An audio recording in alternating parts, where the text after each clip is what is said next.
Alright, so what you're looking at right there is probably one of my better eBay finds. This is a brand new in the box SEBO Airbout K2 that specifically a K2 Turbo, which retails for about 500 bucks, but a vacuum store like accidentally listed like a ton of SEBOs for like really good prices. Like they had this one for about 300 bucks. They had like E3s and K3s for like 500. Um, Maybe I should have gone for one of those instead, but I went for this and I was thinking, oh, this is a mistake on their part. They're going to cancel the order, and you know I wasn't going to feel too bad about them canceling, but they didn't. And a few days later, I got this brand new SEBO K2, and I like this vacuum a ton. This might be one of my favorite vacuums I'm showing tonight. It's just a very lightweight canister, handles really well. This one uses the TK286 turbine design, like, you know, Henry Pet Care, Neo Classic C1 Turbo Team, Sun Clean with attachment kit.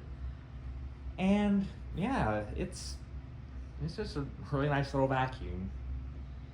Uh, let's let's get closer to it. So SEBO just introduced this color, or reintroduced it. It used to be on the SEBO K3 Volcano, and now it's kind of like, it says both Black Cherry and Volcano on the box, but yeah, you get this very cool looking like Black Cherry and orange design. You got a SEBO labeled, what do you call it? Turbo tool. And yeah, I think so. About the K2, I think this vacuum has kind of a reputation for having some weird quirks to it.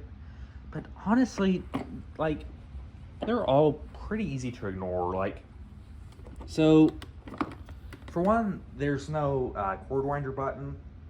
You just tug on the cord while you have it extended like this. I'm not gonna do that because the vacuum's plugged in right now, but yeah. You have your suction control right there. And what else? The hose is off center, which doesn't really matter a whole bunch when you're actually moving the vacuum around. And you have the air belt to protect it when it's if it's gonna hit anything. So it's not a huge deal. But I think the one quirk about this vacuum that I don't really love is that this connects directly to the crevice tool rather than the hose end, like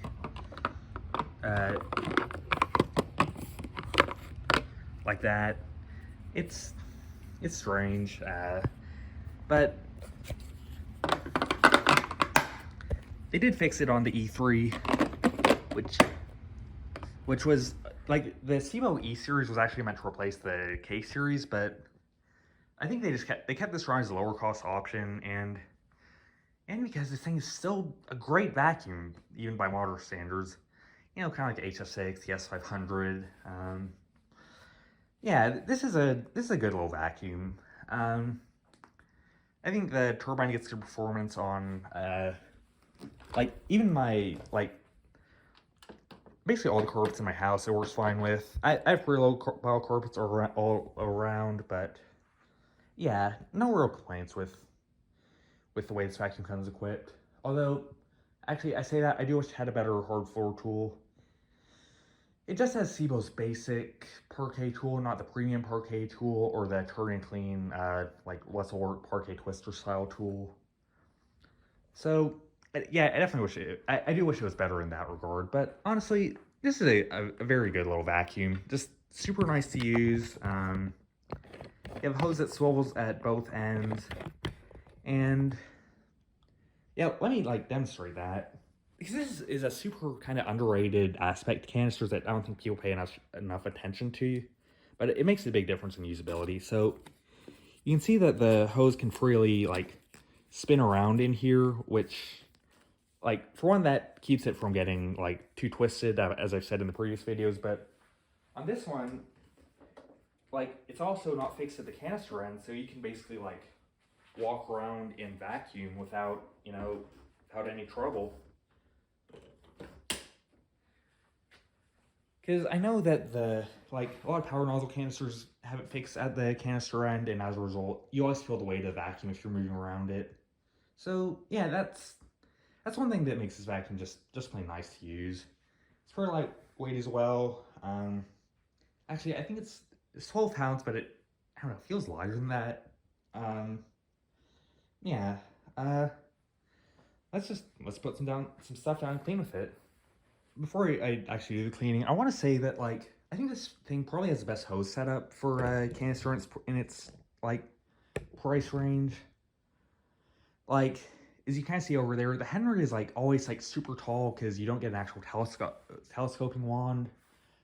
But what the Henry does right is that the hose is 7 or 8 feet long, so no complaints there. Whereas Miele and Soniclean give you a telescopic wand, but you get less than a 6-foot hose, or the classic C1 and the Soniclean right there. And those have less than a 6-foot hose, and that's not really sufficient in my opinion.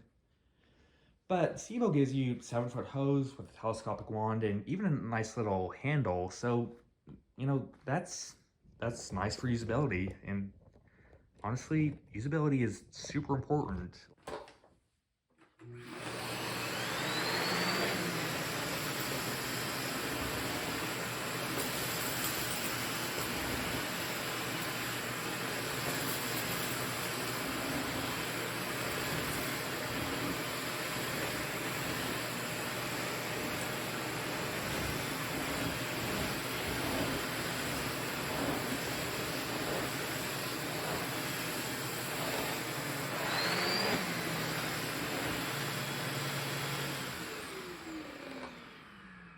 Alright, so that is one of my favorite canisters in my collection.